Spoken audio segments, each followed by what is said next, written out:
Bienvenue dans le deuxième épisode des podcasts Carealis. Carealis, acteur de la protection sociale, a lancé ses podcasts Carealis afin de vous éclairer sur des sujets qui nous tiennent à cœur. N'hésitez pas à retrouver notre épisode précédent sur Spotify, Google Podcast et encore. Notre nouvel épisode est consacré aux risques psychosociaux au travail auxquels sont exposés notamment les cabinets d'avocats. Pour nous éclairer sur ce sujet, j'ai le plaisir d'accueillir Jean-Claude Delgen, économiste et fondateur du cabinet Technologia. Bonjour Monsieur Delgen, pourriez-vous nous présenter en quelques mots le cabinet Technologia? Bonjour, merci de cet entretien. Technologia est un cabinet qui est spécialisé en prévention des risques professionnels, qui a plus de 30 ans maintenant, qui a réalisé un grand nombre de missions un peu compliquées, complexes, comme des missions sur la prévention et la résorption des crises suicidaires. On réalise à peu près 300 à 400 missions par an. On essaye de travailler en mode laboratoire, c'est-à-dire de faire en sorte d'avoir une démarche pluridisciplinaire. Et chaque mission pour nous est un enjeu, chaque mission pour nous nous amène à nous dépasser. C'est un travail que je mène depuis maintenant 32 ans en ce qui me concerne. Et j'y tiré beaucoup de plaisir, beaucoup de satisfaction, même si parfois c'est un peu difficile. Écouter des gens qui vont parfois pas très bien, c'est pas toujours simple. Voilà pourquoi aussi on essaye de mettre en place des systèmes de supervision pour pouvoir permettre d'évacuer toute cette souffrance que l'on a. Merci. Vous avez parlé de souffrance, de risque professionnel. Est-ce que vous pourriez définir un peu surtout la notion de risque professionnel? Alors ce qu'il faut comprendre, c'est que le travail est très important dans la vie des êtres humains. C'est d'ailleurs le premier vecteur aujourd'hui d'intégration avec la famille. Le travail, c'est ce qui nous permet d'être ensemble aujourd'hui, c'est ce qui nous permet de nous créer au quotidien, d'avoir une identité professionnelle, c'est ce qui nous permet de, bien sûr, gagner notre vie. Voilà, donc le travail est essentiel et lorsque le travail va mal, on en fait vite une maladie. Donc c'est la première chose que je voulais dire.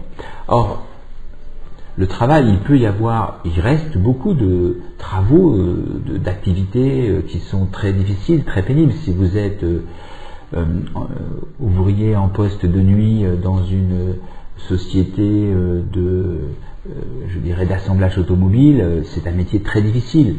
Vous arrivez, vous êtes en mode obligatoirement robot, pendant 7-8 heures vous faites votre job et puis après vous sortez et vous vivez à nouveau. Globalement, ce que l'on peut dire, c'est que le travail peut être subi ou il peut être choisi. Et ça, c'est un grand phénomène déjà en matière de RPS. Quand vous êtes dans un choix de votre travail, de votre activité, quand vous avez, un peu comme pour les avocats, un métier vocationnel, c'est beaucoup plus facile à supporter les contraintes. Dans tout travail, il y a des avantages, il y a des contraintes. Il faut faire avec. Si effectivement vous arrivez quelque part à choisir votre travail, à gérer au mieux, je dirais, les contraintes, vous pouvez être à peu près, ce qu'on appelle être dans un bien-être au travail. Je ne vais pas dire heureux, parce que le terme heureux ne veut pas dire grand-chose, mais globalement, vous pouvez vous accomplir au travail. Le problème que nous avons, c'est que depuis maintenant, je dirais 2005-2006, il y a une très forte pression, une très forte intensité de travail qui s'est accrue d'ailleurs avec l'apparition des plateformes numériques en 2007. Et aujourd'hui, la toute-puissance du travail envahit toutes les sphères de l'activité. Ce qui fait qu'on est sans arrêt connecté au travail, que ce soit le week-end, que ce soit tard le soir, que ce soit parfois même en vacances. Les gens ne prennent plus le temps de la réflexion, de la décontraction, de la mise à distance, ce qui fait que il peut y avoir un certain nombre de phénomènes qui peuvent survenir. Le travail, si vous voulez, c'est à la fois des facteurs de risque et à la fois des facteurs de protection qui peuvent, si vous êtes par exemple avec des exigences professionnelles démesurées, vous allez être en risque. Ceci dit, si vous travaillez énormément mais que vous avez un énorme salaire ou que vous allez bénéficier d'une promotion rapidement, vous pouvez supporter. Vous voyez, le problème, c'est qu'aujourd'hui, on est de plus en plus dans un mode dégradé, à travailler dans l'urgence et à faire face à des contraintes multiples, souvent d'organisation matricielle. Ce qui fait que les gens n'ont plus le repos nécessaire après des périodes de stress chronique intenses. Et donc, quand vous avez des périodes de stress chronique intenses, mais que vous pouvez vous reposer, globalement, ça peut le faire. Et que vous avez une reconnaissance aussi de votre travail. Absolument, la reconnaissance est aussi très importante parce que l'individu est avant tout un être narcissique qui se nourrit. Alors attention, il faut faire attention aussi parce qu'il y a des personnalités, ce qu'on appelle égocentrées, qui sont incapables de supporter, et on le voit aujourd'hui un peu dans nos métiers, puisque très souvent, y compris avec les enfants rois, les enfants quelquefois tyrans, l'éducation qu'on a donnée aux jeunes générations, on a des personnes qui supportent de moins en moins, je dirais, le contrôle ou tout au moins les remarques du management. Donc ça, c'est un vrai sujet. Donc ce qu'on appelle le côté narcissique, le côté difficile. Mais bon, globalement, quand vous êtes dans un univers professionnel, que vous donnez le meilleur de vous-même et que vous avez en retour un bon niveau de reconnaissance, que ce soit financière, que ce soit symbolique, enfin, bon, globalement ça le fait. Voilà, c'est ça qu'il faut retenir. Et alors pour les cabinets d'avocats justement, puisque c'est le cœur de cible de Kyrialis, est-ce qu'il y a des facteurs de risque professionnel qui sont différents par rapport à une autre profession, puisque vous l'avez un petit peu évoqué Alors, chez les avocats, ce qu'on a, premièrement, globalement, une profession qui est sinistrée. Il faut dire les choses comme elles sont. Une étude qui a été publiée l'an dernier par le Conseil national des barreaux a montré que 28% des avocats voulaient quitter cette profession, que 6% étaient prêts à, je dirais, prendre leur retraite, ou 5% fermer le cabinet. Donc on est à globalement quasiment un avocat sur deux qui est dans une lassitude nommée travail. Vous voyez, donc cette lassitude nommée travail chez les avocats, elle est quand même très importante. Pourquoi ? Parce que, premièrement, pour être avocat, il faut faire des études supérieures qui sont difficiles. Vous avez, je dirais, un investissement très lourd. Deuxièmement, vous vous retrouvez très souvent dans des difficultés parce que le travail manque. Il faut dire les choses comme elles sont, au sens rémunérateur du terme. En France, on a une situation où les avocats sont très peu payés par rapport à des pays comme l'Angleterre, comme l'Allemagne. En Allemagne, vous êtes entre 600 et 800 euros de l'heure. En France, vous êtes à 200-250 euros de l'heure en moyenne. Vous voyez donc les avocats indépendants, qui sont à peu près 39% à peu près. Bon, vous avez les avocats indépendants 39%, vous avez les salariés 5%, vous avez les collaborateurs, et puis globalement... Les collaborateurs sont aussi en indépendant finalement. Voilà, tout à fait. Et puis ils ont après, un contrat de collaboration avec leur cabinet, mais finalement voilà. ils ont leur propre entreprise. En sachant que le statut de collaborateur n'est pas un statut de salariat. Non. C'est-à-dire que quand vous perdez ce statut de salariat, de collaborateur, vous pouvez être en risque parce que vous ne pouvez pas vous inscrire, par exemple, à Pôle emploi. Vous êtes dans une logique vraiment de précarité importante. D'autant que le statut de collaborateur, parfois, je ne dis pas toujours, mais est détourné. C'est-à-dire que les collaborateurs qui devraient normalement pouvoir développer, comme ils le souhaitent, leur activité propre, c'est-à-dire ils travaillent, ils ont une rétrocession d'honoraires, mais ils devraient pouvoir développer leur activité propre, en général ne peuvent pas toujours le faire. Et donc c'est un vrai problème. Donc en fait, globalement, la profession souffre. Elle souffre parce que, encore une fois, elle est mal rémunérée, les clients sont assez mal éduqués, il faut dire les choses comme elles sont. Vous avez, quand vous payez 600 euros par exemple aux Pays-Bas ou en Allemagne, vous faites attention parce que le temps coûte cher.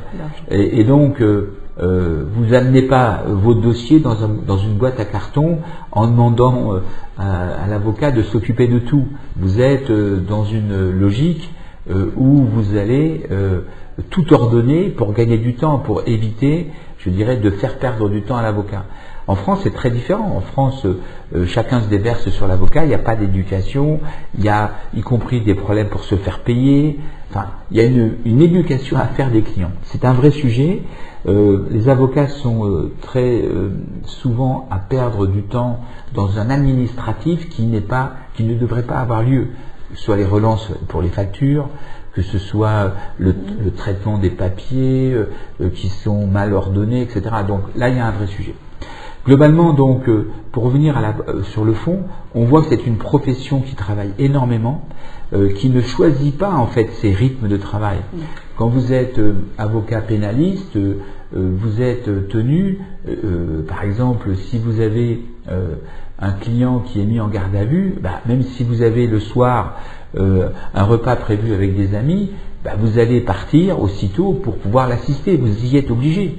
Quand vous êtes avocat de droit de la famille, vous avez une cliente qui est malmenée ou qui est à la rue avec ses enfants, etc., vous allez l'assister. Donc, quand vous avez un juge qui change, qui refuse un report et que vous devez vous adapter. À chaque fois, donc, on voit bien que cette profession subit des rythmes qui sont en fait difficiles à supporter, avec très peu de possibilités de faire face autrement qu'en prenant sur le temps privé. Voilà, qu'en réaction finalement. Qu'en réaction, voilà.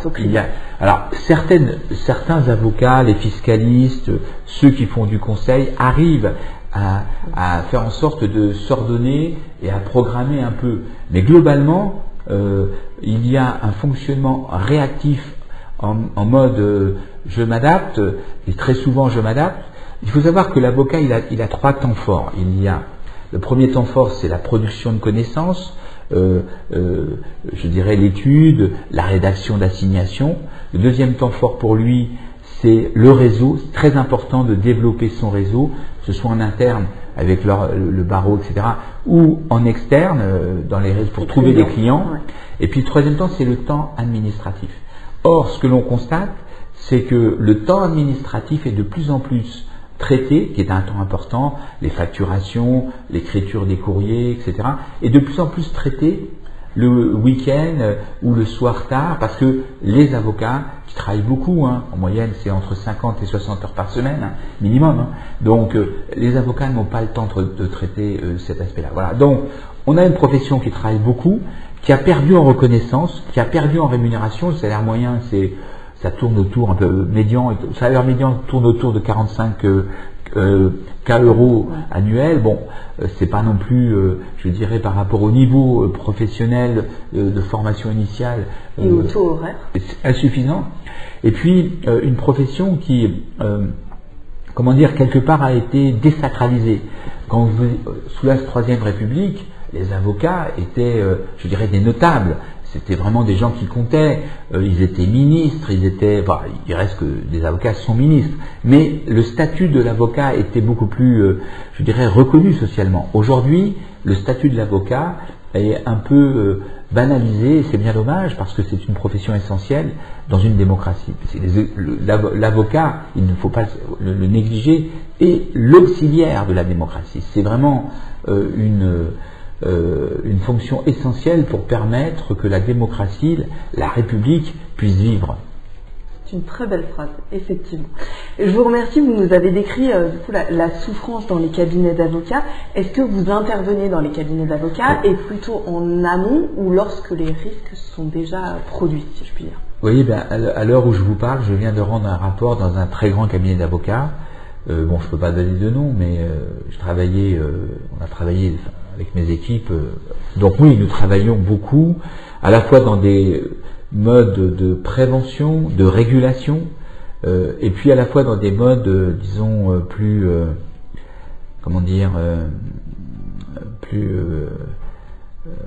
difficiles, parfois avec des crises humaines qu'il faut traiter, avec des personnes qui sont en difficulté qu'il faut prendre en charge. Voilà, donc effectivement, nous travaillons, je pense qu'on connaît bien ce secteur-là, oui, tout à fait. C'est un secteur intéressant parce que on voit bien qu'il est en recomposition, qu'il va falloir vraiment travailler dans les années qui viennent pour faire en sorte de retrouver cette envie du travail. Quand vous avez 40% de la population active d'une profession qui veut effectivement quitter cette profession, c'est un vrai sujet. Et vous nous aviez dit que vous interveniez en amont. Est-ce que vous avez des solutions concrètes, puisque ce podcast s'adresse aux salariés des cabinets d'avocats, Ouais. Est-ce que vous avez des solutions concrètes qu'on peut mettre en œuvre, notamment lorsqu'on est en cabinet d'avocats, pour éviter ces risques professionnels et mieux vivre sa vie au travail finalement, et être peut-être pas heureux, mais pas être en souffrance déjà au travail? Alors, une des solutions que l'on pourrait effectivement généraliser et qui ne coûte absolument pas grand-chose, c'est le fait de mettre en place au sein des structures concernées un débat sur les situations de travail. Un débat pour permettre à chacun de se réunir, de comprendre les contraintes des uns et des autres, d'échanger sur le travail. Quand vous échangez sur le travail régulièrement, lorsqu'il y a cette possibilité de confrontation et de demande d'aide, de demande, on a très vite, on réactive le collectif, on réactive les solidarités, on réactive des phénomènes de compréhension des problèmes et on a moins de difficultés. Et ça, la conférence elle se tient pas. Les avocats dans les cabinets sont des fédérations d'individus. Oui. Ils travaillent très peu ensemble.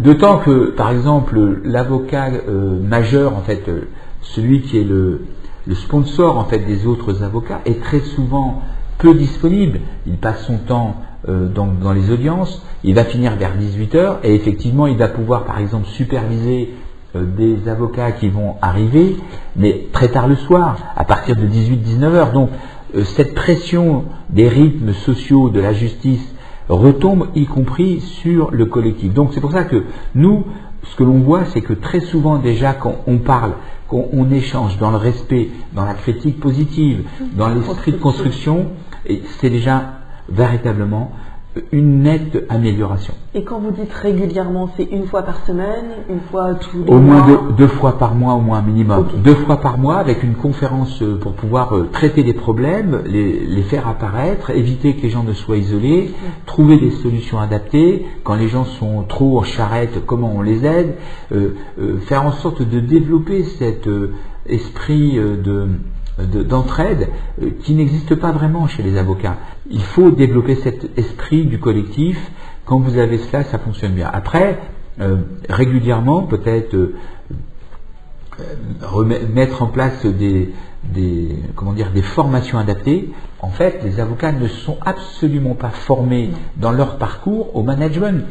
Ils se retrouvent dans des situations où ils vont être amenés à prendre des responsabilités, à animer des collectifs, à faire travailler les gens sans y être préparés. Et donc, le management, ça s'apprend en fait. C'est pas inné. Quand vous avez des équipes à faire travailler, si vous n'avez pas été formé dans ce but, eh bien, vous pouvez effectivement faire des dégâts. Donc là, il y a un gros travail à faire, y compris auprès des écoles d'avocats, pour intégrer cette logique de formation. Autre idée, développer la médiation. Éviter de laisser pourrir les situations de travail délétères qui, à un moment donné, explosent et favoriser dès le départ, dès qu'il y a un début de complications relationnelles, favoriser l'intervention en prévention. La médiation est, de ce point de vue-là, très intéressante parce qu'elle permet à 2 personnes, voire plus, de rétablir le dialogue entre elles et, en rétablissant le dialogue entre elles, je dirais, traiter les problèmes auxquels elles sont confrontées. Donc la médiation préventive en amont est quelque chose de très intéressant à développer, comme on l'a dans d'autres pays, par exemple au Canada, ou je dirais dans les pays scandinaves. Nous sommes très en retard par rapport à cela. Autre aspect, travailler en donnant bien les règles précises de fonctionnement qui doivent être ceux des collectifs de travail. C'est-à-dire pas, je dirais, de harcèlement sexuel, pas d'agression sexuelle, pas de harcèlement moral, des logiques, je dirais, de sanctions et je dirais bien identifiées pour donner un cadre dès le départ et éviter un certain nombre de difficultés qui peuvent surgir parce que elles n'ont pas du tout été anticipées, on n'a pas travaillé sur ces questions-là, et donc à un moment donné, eh bien, elles surgissent parce que les exigences professionnelles aujourd'hui, en particulier des jeunes générations, ne sont absolument pas les mêmes que celles d'il y a 10 ou 15 ans. Il y a 10 ou 15 ans, globalement, même, je dirais, les femmes acceptaient des choses qu'elles n'acceptent plus aujourd'hui.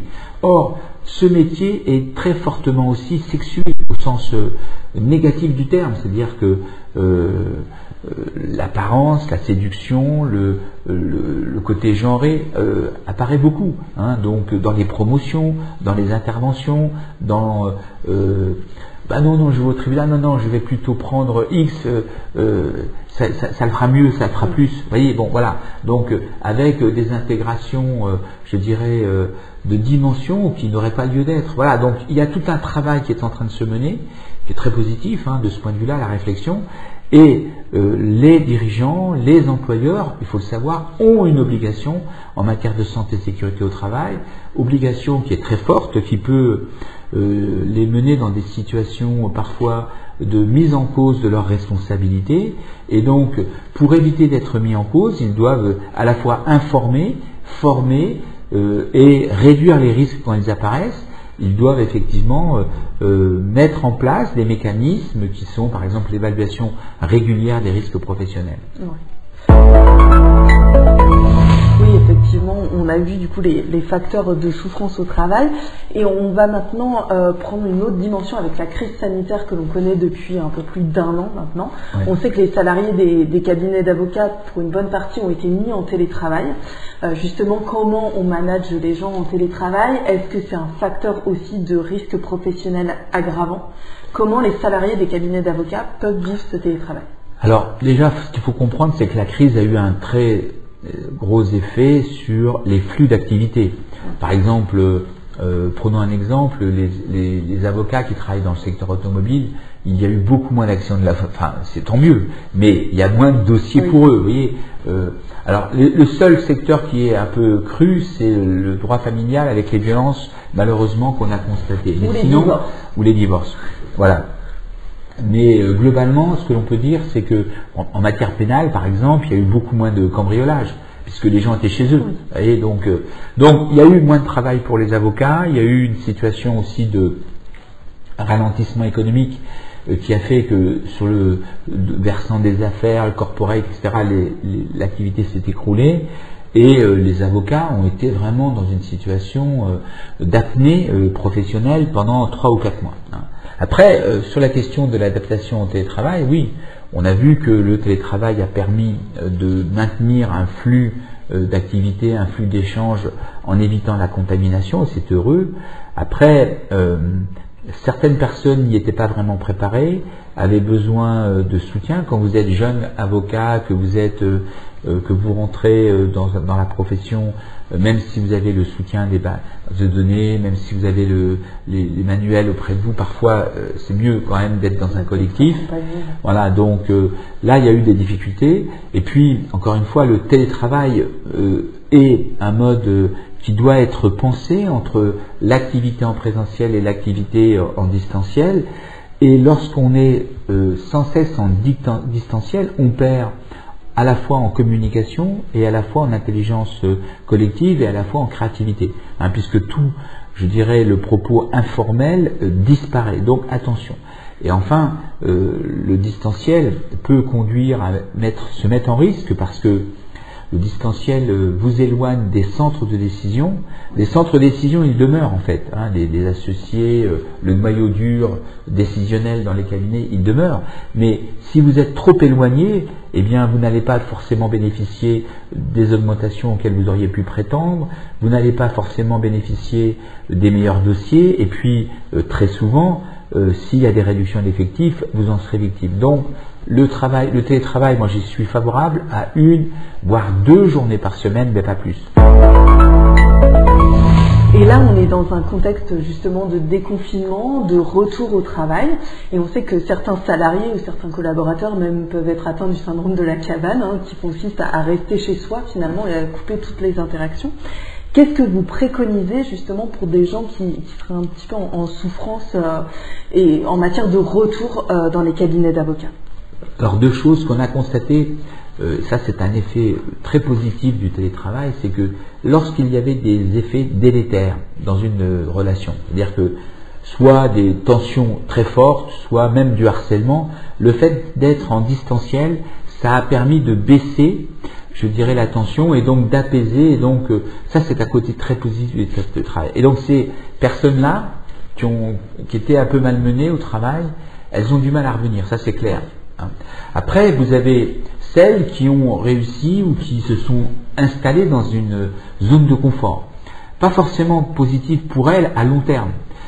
Ces personnes-là, il faut effectivement les amener à travailler. Donc, il faut être, dans une logique pragmatique, avec la définition soit d'un accord d'entreprise quand il y a des représentants du personnel, soit je dirais une charte sur le télétravail qui doit être élaborée par l'employeur pour préciser les règles, et puis après progressivement d'une manière non coercitive, il faut amener les gens à revenir sur le lieu de travail. Alors après, à partir du moment où vous allez avoir un retour, en général, nous ce que l'on voit dans différents secteurs, c'est que globalement ça revient. Les gens reviennent au travail, les gens sont... D'ailleurs, certaines personnes, en particulier les jeunes, veulent revenir au travail. Les jeunes, on a une vision parfois un peu tronquée, mais c'est faux. Moi, toutes les études montrent que les jeunes souffrent de ne pas être en milieu professionnel parce que interaction et puis intégration, progression, etc. Ouais. Ils sont les étroits eux-mêmes. Donc, et très souvent, ils ont souffert pour accéder au milieu professionnel. Donc, les jeunes veulent revenir au télétravail. Donc, oui, il faut mettre un cadre, bien l'expliciter, bien, en informer tout le monde, donner peut-être une phase d'adaptation et puis faire preuve d'entraide, de bienveillance pour permettre à chacun de reprendre sa place au sein du collectif. Je vais terminer donc sur cette note d'optimisme, sur cette belle note. Je vous remercie, Monsieur Delgenne, pour votre éclairage sur le risque professionnel, sur ce sujet qui est au cœur de l'actualité et notamment dans les cabinets d'avocats. Je profite également de ce podcast pour rappeler aux clients Carialis qu'ils disposent en tant qu'avocat d'un service qui s'appelle Préventelis, qui permet d'évaluer les risques professionnels et notamment de les adapter pour les évaluer au sein de leur propre cabinet d'avocats. Via ce service, ils pourront rédiger un document unique d'évaluation des risques professionnels, DUERP. Et également pour les salariés des cabinets d'avocats, les salariés disposent d'un service qui s'appelle Pluridis, qui est un service d'écoute et de soutien psychologique pour accompagner les salariés des cabinets d'avocats à la fois dans des difficultés d'ordre professionnel et ou personnel. Et ce service est accessible 24 heures sur 24 et 7 jours sur 7. Des praticiens qualifiés sont à votre écoute et répondent à toutes vos questions ou toutes vos interrogations. Merci pour votre écoute, restez connectés et suivez-nous sur les réseaux sociaux pour ne pas manquer le prochain épisode. Retrouvez-nous sur Google Podcast, Spotify et la plateforme d'écoute Encore. À bientôt pour un prochain épisode.